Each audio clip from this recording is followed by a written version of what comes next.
pushing that. Thank you for that. Questions? Kathy? With Private Diamond, you gave printers to people. Mm-hmm. You had other companies print on those printers. Of course. How did you get around all the security that all those companies have? How did you get them to agree to that? So the printer that we chose has security built into it. It encrypts the file. So if I send a file to you, your printer will print it, but you can't get at it. That's much different than a step file, which is the way most 3D printers work. And once you get that step file, you own it. And you could see all the components and you could go steal it. So that was one thing. And, you know, part of the whole network is to figure out what is the next phase, right? So this is a working process. That's why we call it Project Diamond. Diamond stands for Distributed Independent Agile Manufacturing on Demand. And it's a project. There's no ROI attached to it. I don't know if it's going to work. It could crash and burn and fail. But our assumption is if it works, it changes the dynamic between China and America. And that's the ultimate goal, is to win, right? On a global level, not just like, oh, this was a cute little project, but to create something that actually changes the American competitive landscape for manufacturing. And it's all a coalition of the willing, right? If manufacturers are like, well, I don't want to be a part of it, okay, no problem. We're fine, right? So we're trying to build a coalition of people like, yeah, I want to change the world with you. Let's see if we can figure this out. Is there time for one more? Yeah, go ahead. That's one. I just want to ask what kind of printers are they? Mark Forged. Markforged? Yeah, the printers that are in the DTC are Stratasys and Formlabs. I'm not exactly sure because that's not my strength, is what's going on in there. But all of the printers that were distributed were Mark Forged Mark IIs because they're production capable. They can print in all kinds of materials that you can actually print and then go put on your machine and use. And that was the important thing, was to make sure we could do it. Love it. Okay. You want to swap Yep. your love out? Okay, so Bel Garcia may be a familiar face to some of you. He's going to speak to us today about Department of Defense contracts. Thank you, Tom. Thanks, Tom. All right, so again, Valdi Garcia, I used to live over in this area, and it's nice to see some friendly faces again. Not that you aren't all friendly, but I happen to know a few of you from way back. I used to live in St. John's, I used to work in Lansing, now I work on the east side of the state. And one funny story, at least I think it's funny, is when I moved out to Warren and Sterling Heights and now Farmington Hills, people would refer to the east side of the state and the west side of the state. And I'm thinking, Grand Rapids, you know, the mid part of the state is Lansing. No, they're talking St. Clair Shores, Grosse Pointe, and Novi as the west side of the state. It's like we live in a very small world, but we need to see the world a lot bigger, and that's what I appreciate about Tom, is he sees the bigger picture. He's not stuck in the past or stuck with the processes or ideas that we talked about in the past, and that's what we need. We need innovation, new ideas, and all that kind of stuff. So what I'm here to talk to you about is kind of contracts, but I'm going to kind of walk you through something first. I'm going to tell you a little bit about the organization that I represent. I'm the president of NDIA Michigan. I don't know, anybody here heard of NDIA at all? Chris, thank you. So NDIA, and Todd. So NDIA is the National Defense Industrial Association, and we are the Michigan chapter. So NDIA, their mission is, and who we are, is basically an organization that represents the defense industry. And what we do is we try and connect people from industry with the government and academia. So if we can get the next slide, please. Okay. So we are an all-volunteer organization. I'm here on my own time and dime. I work for the government. This is what I do in my spare time. And I don't have a whole lot of spare time, but I do this because I believe in the mission that we have. And we've been around since 1942. We have almost 2,000 members. We're actually a little bit higher than that now. And it says we're the second largest chapter in the nation. Now, that probably doesn't mean a whole lot to you, doesn't impress you, and I understand that correctly.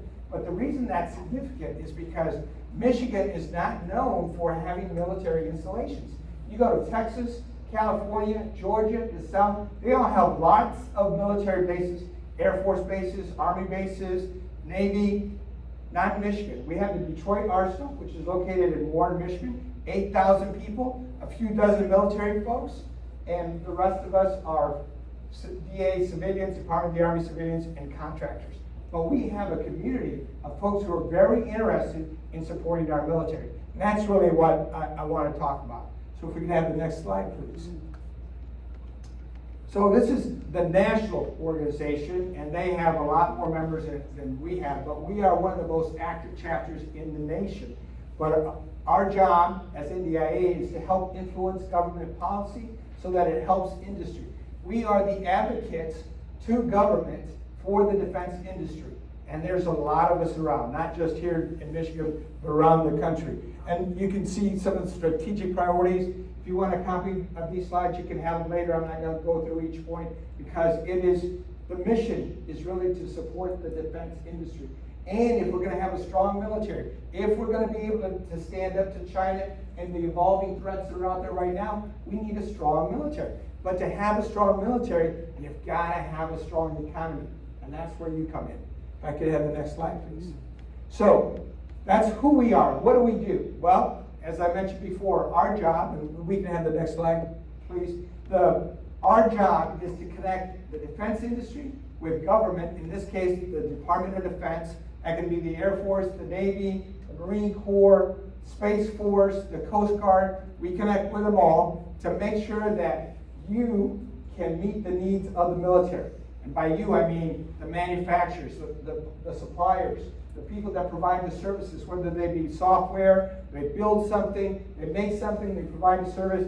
Our job is to connect them with the government and academia so that together we can collaborate, figure out who needs what, and how we can provide that need to them.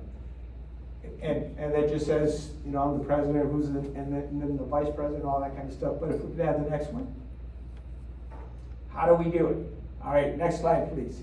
This one we provide opportunities for Michigan's defense industry to interact with the local government folks, not the local government, local defense folks.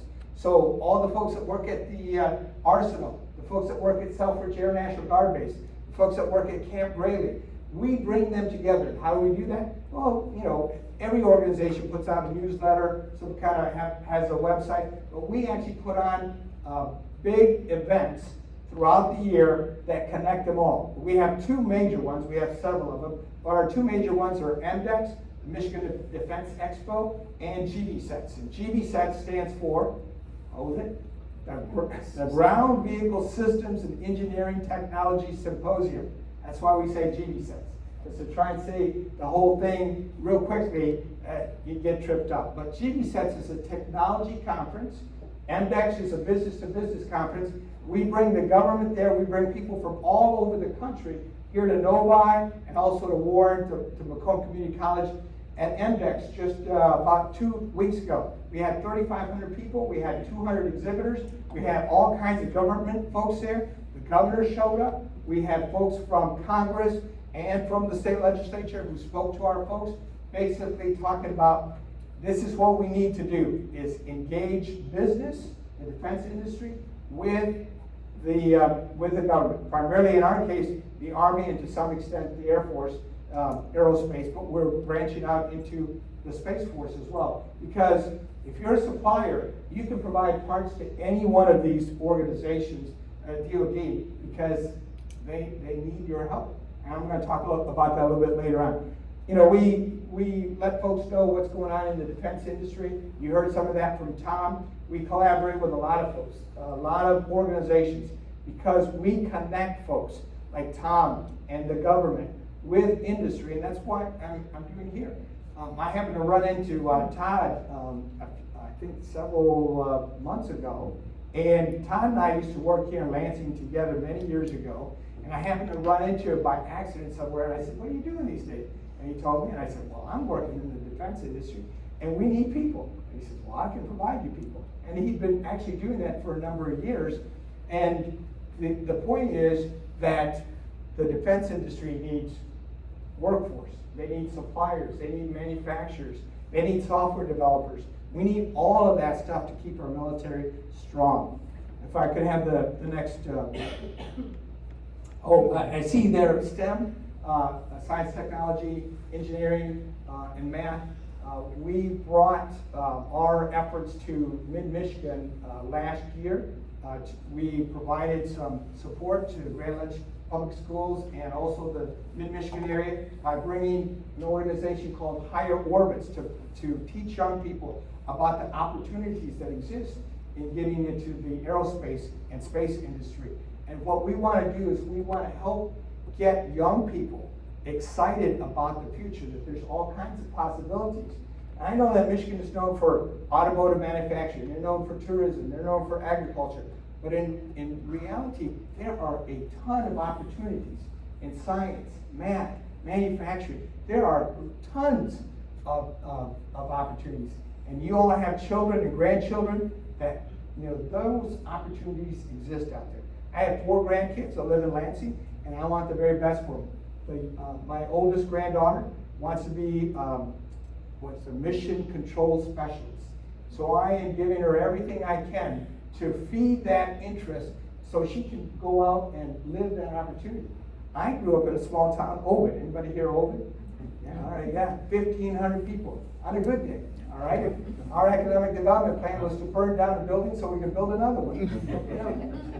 I moved out of that, and I want young people in Michigan all over the state to grow up with great opportunities, with great paying jobs, and learn a skill that they can help their community and also our country. So that's what I do. It's because I believe in this mission to connect people, to help young people. It's one of the reasons why I'm glad we're in the school. I've been in a classroom, I've taught, and it's awesome to see young people when they see something they really enjoy.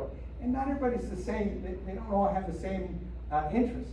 But if we can feed that and give that to them, that's what I want to do. And that's what NDIA does through our STEM scholarships. We provide close to $100,000 a year in STEM scholarships to colleges and also for robotics programs. So if you know a teacher that wants to do a robotics program or as a STEM field, please reach out to our website and apply for those scholarships or those opportunities, because we have money that we can provide because we want to feed that interest in young people. That's MDEX, again, 3,500 people, 200 businesses, a lot of interaction. That's what we want to see. We just turn them loose and let them talk to one another. Government will say, I need this, I have this problem. Industry will say, I can fix that for you. I know how to make that. I can do that for you. And that's how problems get solved. Next slide, please. GVSense.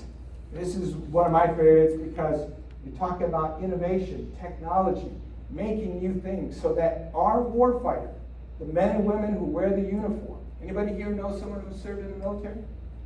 All right. So I spent 30 years in the military, and my son spent 4 years in the military.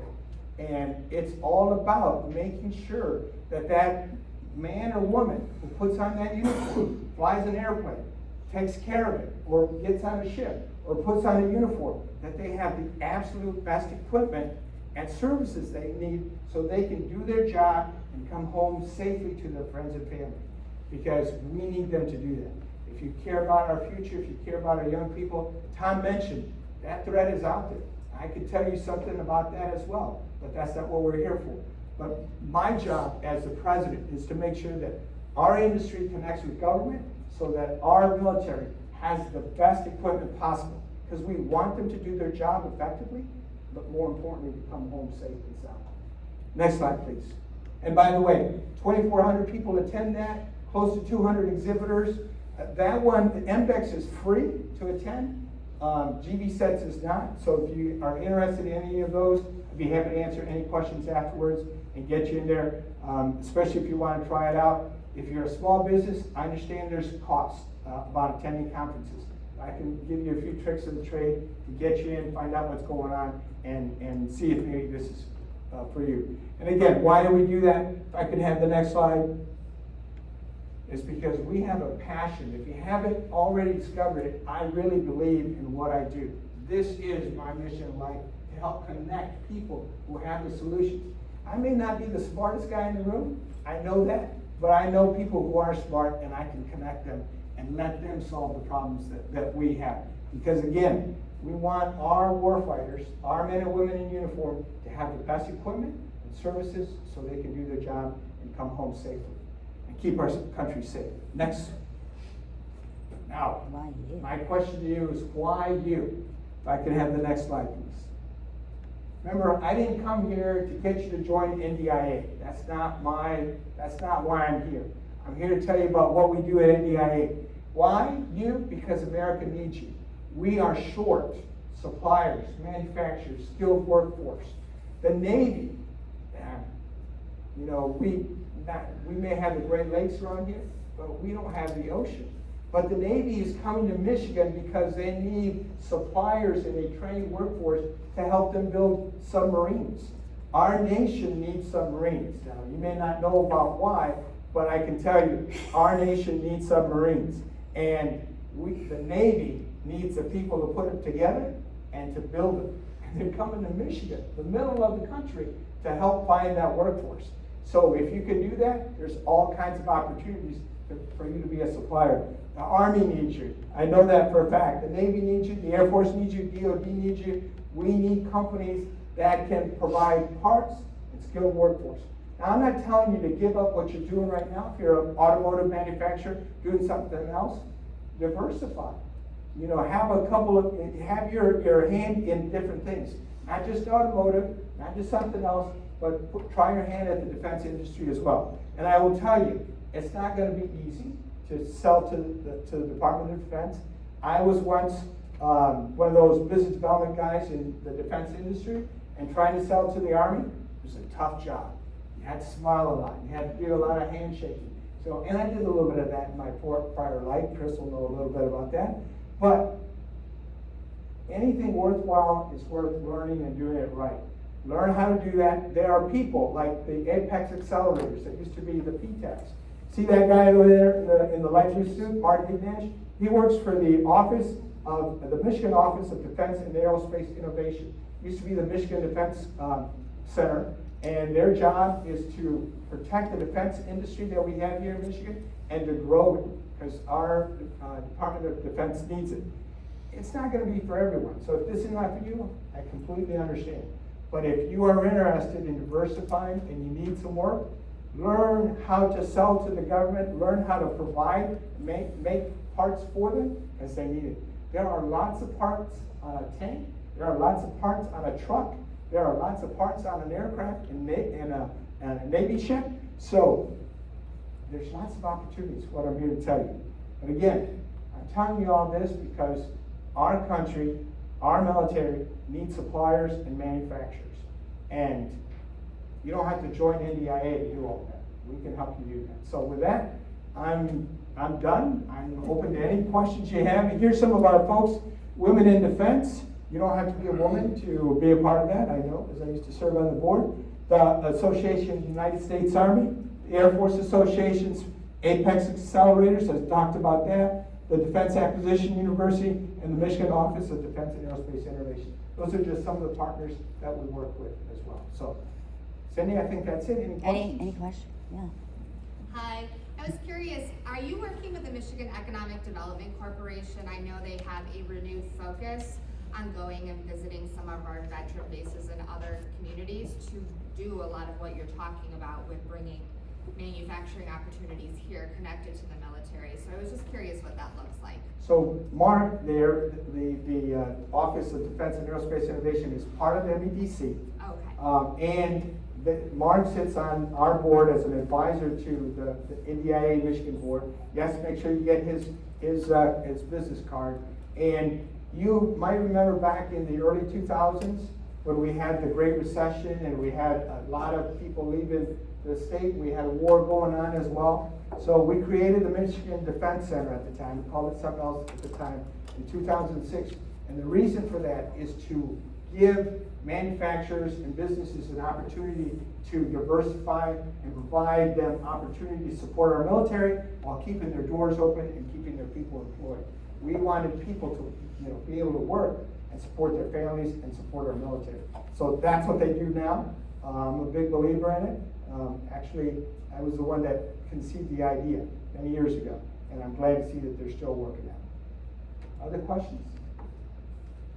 I have a question. Yes, sir. Aren't you the former legislator from Howell? I am, and don't hold that against me. No, you're a wonderful legislator. I remember dealing with you. You helped out the industry from the go. Well, I'm glad to do that. I've paid my debts to society and I'm no longer in politics. Somebody asked me, if you want to run for office? No, no, please. I'm running away. Yes, sir. Are there like really specific lists of items the Department of Defense is specifically looking for? So if you go on SAM.gov, you can find contract opportunities. It says the things that you need to know and what they need. But that's only one aspect or one area where you can go to get that information. If you go to these conferences that I was telling you about, and you meet the government officials, they can tell you. I can tell you, I work for the Army, I work for the Program Executive Office for Combat Support and Combat Service Support, or we say PEO, CS, and CSS, for those of you who love acronyms. And our job, the organization I work for, is we provide the trucks and the construction equipment and the watercraft for the Army. And anything else that nobody else wants to handle, we do that, from refrigerators, concrete saws and all that, and we have to develop those items that we need, but it is very difficult to find a consolidated list of that unless you go to SAM.gov. But if you talk to these folks when you go to these shows, or for me, one of the things I do is I handle their congressional and industry duties. So if industry needs to get in and talk to one of our folks, I help set up those meetings. If Congress has questions about how we're spending the money they give us, I help answer those questions. So it keeps me very, very busy. Yes, Chris? A long time, I'm glad somebody else outed you on the senator thing, but it's not bad for a guy who came from a community where there are more cows than people. So, a million years ago, I did a lot of business with Tacon, and it was miserable getting on their preferred vendor list. Has that process been streamlined at all? I honestly, we have had some improvements to the process, but as I mentioned before, it's always a challenge to sell to the military. And here's why. Because the Army will tell you, I need money from Congress, and I need the requirements. In other words, if I have to build something for the Army, we're building a new watercraft for the Army. And everybody comes to us with a great idea about how to do that. The problem is the Army says, we have these requirements for what we need in a watercraft, and these are the requirements we need for a truck. We're building new trucks for the future, so if you want to learn about, help with suppliers with trucks, I can tell you who the major competitors are, and you can be a supplier to them, and that contract is 2 or 3 years out, but truthfully, it's still hard, but you can still do it. They've streamlined the process, and again, I can help you if you have those kind of questions. Specifics. I can get you to the contract folks. I can get you to the product manager who's responsible for putting that program together. I mentioned trucks. We are building new trucks for the Army. They're heavy trucks. It's called CTT, or the Common Tactical Truck. We have 4 competitors, not all of them here from Michigan, but they all reside here in Michigan, and they're all going to need suppliers to make parts for those trucks. So there's some opportunity there. So I'm going to have you give your love to Amanda, and we'll give all day a round of applause. Thank you. Thank you so much. Okay, this is Amanda. Yeah, I'll be brief. Hope you can hear me okay. Recovering from a respiratory infection, so it sounds like I've been smoking a pack of cigarettes all day. So I'm Amanda DuPoint, local IT firm here based in Lansing. We serve mid-market-based companies. Wait. Can you hear me up here?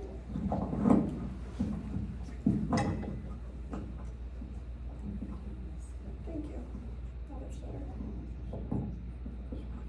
I want to talk to you about CMMC certification. Has anyone heard of it? Out of curiosity? Of course you have. Cybersecurity Maturity Model certification is what it stands for. Suppliers with the Department of Defense are required to, and this year is finally coming into effect, achieve certification. There's 3 levels to it. The first starts with kind of basic cyber hygiene, transitioning then into protecting what's called CUI data, which is controlled unclassified information, and then even more stringent cybersecurity standards. So this will be required this year to achieve that kind of a certification. And we'll get this emailed out so you can read it a little bit better and they have more details too.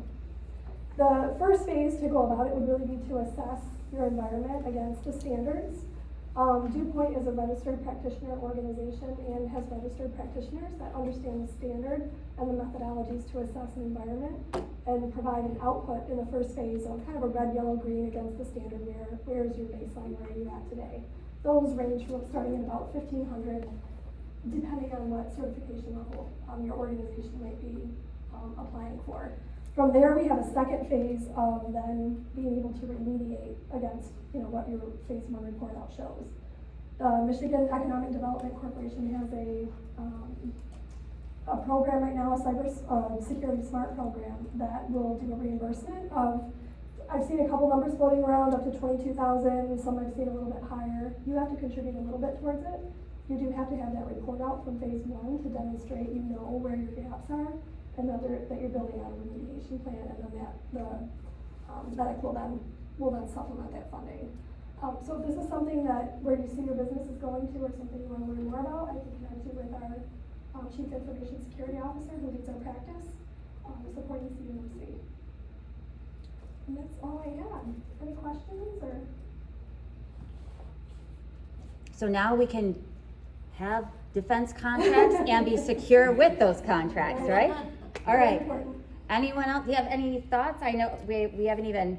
So to that point, the reason that the Department of Defense is setting that up is because the Chinese went into our defense contractors and basically stole a lot of the technical data, and then a lot of the systems that they have are basically copies that they took from our companies, and they're using that against us. So Department of Defense has come up with this program. It's a little bit complicated, it's finally around. So if you want to do business with the government, this is something you really need. All right. Yeah, thank you. Anything from MEDC? You want to share anything you're working on? Should you a shout out or just want to wave? Happy to be here. High level, we're working really hand in hand with NDIA, and my time, aside from what I'm doing here, day job, is also, as Valerie said, I work with NDIA as well as an advisor.